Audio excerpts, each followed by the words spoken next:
राधे राधे दोस्तों। आज मैं आपको लेके आया हूँ कृष्ण की जन्मभूमि मथुरा में। तो यहाँ मैं पहुँच गया हूँ इस समय मथुरा की कृष्ण जन्मभूमि गेट नंबर 1 पे। तो अभी 4 बजे से यहाँ अंदर जाने का समय है, तो थोड़ा सा टाइम है, अभी हम बाहर ही रुके हुए हैं। तो आज मैं आपको घुमाऊँगा पूरा मथुरा और वृंदावन और गोकुल। तो मेरे साथ बने रहिएगा। इसमें शायद से 2 से 3 एपिसोड हो सकते हैं, क्योंकि वीडियो थोड़ी लंबी होगी। तो वीडियो को हर एपिसोड में मेरा देखें आप और कुछ भी मिस न करें। तो चलिए मेरे साथ घूमिए श्री कृष्ण जन्मभूमि। भगवान श्री कृष्ण की जन्मभूमि मथुरा। यहाँ आते ही आपको कुछ ऐसा लगने लगेगा कि यहाँ पे कुछ दिन जरूर रुकूं और मुरली मनोहर के दर्शन एकदम तसल्ली से करूं। वैसे यहाँ घूमने के लिए तो बहुत कुछ है और मैं इन सारी जगहों की जानकारी आपको एकदम बारीकी से दूंगा। तो आपको बस इस वीडियो में अंत तक बने रहना है और सारी जानकारी आपके पास होगी। कैमरा, मोबाइल या कोई भी इलेक्ट्रॉनिक आइटम आप मंदिर में अंदर नहीं ले जा सकते। तो ये सारी चीज़ें आपको यहाँ पे अवेलेबल क्लॉक रूम में ही जमा करनी पड़ेगी और फिर आप अंदर जा सकते हैं। तो चलिए मैं भी जाता हूँ अंदर और आने के बाद आपको बताता हूँ कि अंदर का दृश्य कैसा है। राधे राधे, जय श्री कृष्ण, जय कन्हैया लाल की, हाथी घोड़ा पाल की। बस ऐसे ही कुछ जयकारे सुनाई दे रहे थे अंदर। आप यहाँ पे आएंगे तो ही इस भक्तिमय का आनंद ले पाएंगे। अंदर का जो दृश्य था वो मैं बता नहीं सकता, आप यहाँ पे देखेंगे तो आप भगवान श्री कृष्ण के दर्शनों का लाभ उठा पाएंगे। यहाँ तसल्ली से कान्हा जी के दर्शन करने के बाद मैं सीधे चल पड़ा विश्राम घाट की तरफ और वहाँ पे द्वारकाधीश मंदिर में गया। आप मथुरा आते हैं तो यहाँ जरूर आए, क्योंकि ये मंदिर बहुत ही प्यारा है। यह मंदिर ठीक विश्राम घाट के बाजू में ही है और अगर आप यहाँ रात में पहुँचते हैं तो लाइटनिंग के बीच में ये मंदिर बहुत ही प्यारा दिखता है और बहुत ही चमकदार दिखता है। वैसे यहाँ वीकेंड होने के कारण भीड़ तो बहुत थी और द्वारकाधीश जी के दर्शन हमें बहुत ही मुश्किलों से हुए। आप इसकी सीलिंग देखिए कितना प्यारा दिख रहा है और यहाँ पे हमने दर्शन के लिए बहुत धक्के खाने पड़े, तब जाके प्रभु के दर्शन हुए। यहाँ पे पर्दे लगे हुए थे और कुछ देर के बाद पर्दे हटते हैं और हमें प्रभु के दर्शन हो जाते हैं। इसके बाद मैं तुरंत निकल पड़ा विश्राम घाट पे यमुना नदी की तरफ, जहाँ पे मुझे यमुना मैया की आरती देखनी थी। यह आरती ठीक 7:30 बजे चालू हो जाती है और तकरीबन आधे घंटे तक चलती है। मथुरा आने के बाद हमारी सबसे बड़ी ख्वाहिश यही होती है कि एक बार हम यमुना जी की आरती जरूर देखें, और क्यों ना हो, क्योंकि बड़े सौभाग्य से ही ऐसे मौके मिलते हैं, तो ऐसे मौके हम क्यों गंवाएं। अगर आप यहाँ विश्राम घाट आके बोट के दर्शन करना चाहेंगे तो लगभग आपको 100 रुपये पर पर्सन शायद लग सकते हैं। अगर आप बार्गेनिंग करते हैं शायद थोड़ा कुछ और भी कम हो जाएगा। तो depends on your bargaining power. और देखते हैं कहाँ कहाँ ये घुमाते हैं हमको और क्या क्या दिखाते हैं। तो साथ में चलिए और कीजिए यमुना जी के दर्शन। तो हमने भी यहाँ थोड़ी बार्गेनिंग की और निकल पड़े नाव की सैर करने।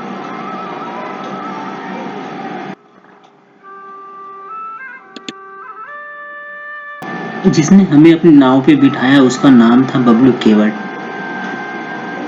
फिर बाद में जब उसने अपनी स्टोरी बताई तो मुझे ऐसा लगा कि यार उसने जितने पैसे मांगे थे अगर उतने ही दे दिए होते तो ठीक रहता था, क्योंकि उसने ऐसा कुछ बताया कि उनका नंबर 3 दिन में केवल एक बार आता है, जहां उन्हें कमाने का सिर्फ वही 1 दिन का मौका मिलता है।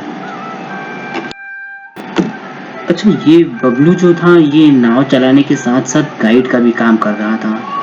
हमें नाव पे घुमाते वक्त वो हमें सारी चीज़ें बता रहा था कि किनारे पे और क्या क्या चीज़ें हैं, जैसे कि उसने हमें कंस का किला दिखाया और एक हवेली दिखाई आप यहाँ अगर आते हैं तो ये वाली एक्टिविटी ज़रूर करें, क्योंकि सच में इसमें बहुत मज़ा आता है। क्योंकि होता क्या है, जैसे ही 7:30 बजता है तो ये घुमाने के साथ साथ ये सारे अपने नाव एक किनारे लगा देते हैं, जहाँ पे हमें तसल्ली से और अच्छे से, यानी एकदम सामने से हमें यमुना आरती होती हुई दिखती है, जो देखने में बहुत ही मज़ा आता है। नाव पे सैर करते वक्त सच में बहुत ही आनंद आ रहा था, क्योंकि यमुना नदी से उठती हुई वो चमक रात के अंधेरे में बहुत ही प्यारा लग रहा था।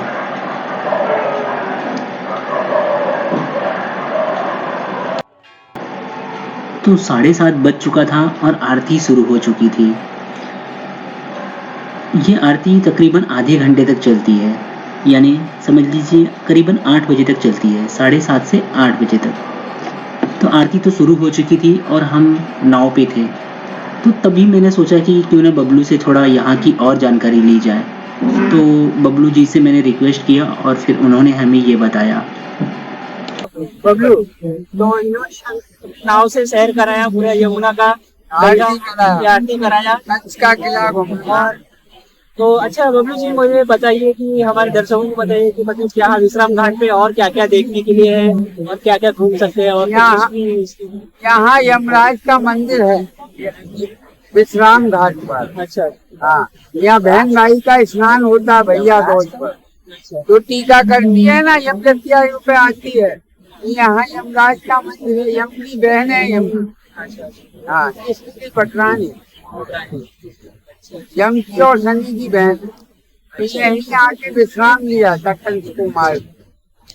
यही महत्तम है यहाँ पर बहन भाई का स्नान करने का पर्व। हाँ, भाई दूज वाले करना पर्व पड़ता है। अच्छा, आपने बताया, हमें मालूम पड़ा। अच्छा, इसके अलावा और भी क्या क्या देख सकते हैं यहाँ पे विश्राम घाट पे? और एक बात बोलूं? हाँ, बताइए। यहाँ गिरज के अंदर हाँ, भगवान के जमाने का कोई चीज नहीं। हाँ, सिर्फ 3 चीज है जो यहाँ रह गया है, बाकी कोई चीज नहीं। सब पैदा पैदा करने का ढोंग है। अच्छा, एक तो ये यमुना जी साक्षात, हाँ, दूसरा गिरिराज पर्वत, और तीसरा ये भूमि, और बाकी कोई नहीं है, सब पैसा पैदा करने का ढोंग। अच्छा जी, बहुत अच्छा राधेगा। तो आपने बताया, हमारे दर्शकों को सब मालूम पड़ा। चलिए, अच्छा, राधे राधे। राधेगा। विश्राम घाट पे श्री कृष्ण का नाम लेते हुए अब थोड़ी देर के लिए यमुना मैया की आरती का आनंद उठाइए।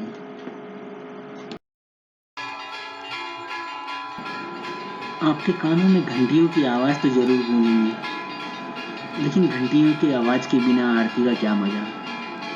तो इन घंटियों की आवाज़ के साथ ही आप आरती का आनंद उठाइए।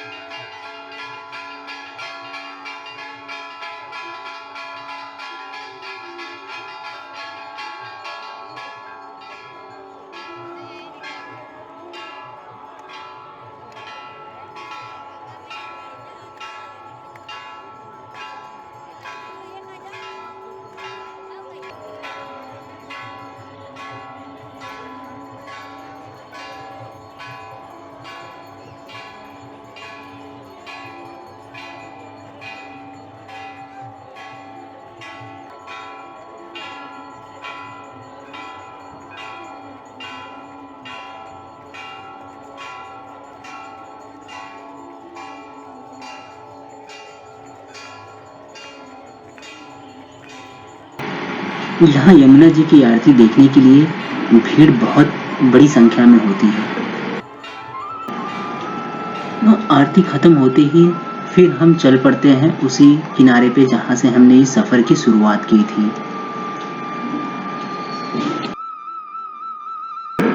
आप अगर मथुरा आए तो पहले दिन आप इन जगहों पे घूम सकते हैं। जैसे कि सुबह होते ही आप सबसे पहले चले जाइए श्री कृष्ण जन्मभूमि, क्योंकि वहाँ पे आपको काफ़ी समय लगने वाला है। आपको वहाँ अच्छे से और तसल्ली से दर्शन करने हैं और वहाँ पे काफ़ी जगह है घूमने के लिए, जो कि बहुत समय लेता है। तो उसके बाद वहाँ से निकलिए और फिर आप उसके बाद आराम कर सकते हैं, क्योंकि यहाँ पे मंदिर लगभग 2 से 4 बजे तक सभी मंदिर बंद रहते हैं। तो 4 बजे के बाद आप सीधे चले जाइए विश्राम घाट। वहां पे आप द्वारकाधीश के दर्शन करिए और फिर विश्राम घाट पे जाके यमुना जी की आरती का आनंद उठाइए। तो मैंने भी कुछ अपना पहला दिन ऐसे ही निकाला। और इस विश्राम घाट पे और भी कई छोटे छोटे मंदिर है, जैसे कि ये आप देख रहे हैं बजरंगबली जी का मंदिर, जो बहुत ही अच्छे तरीके से सजाया हुआ है।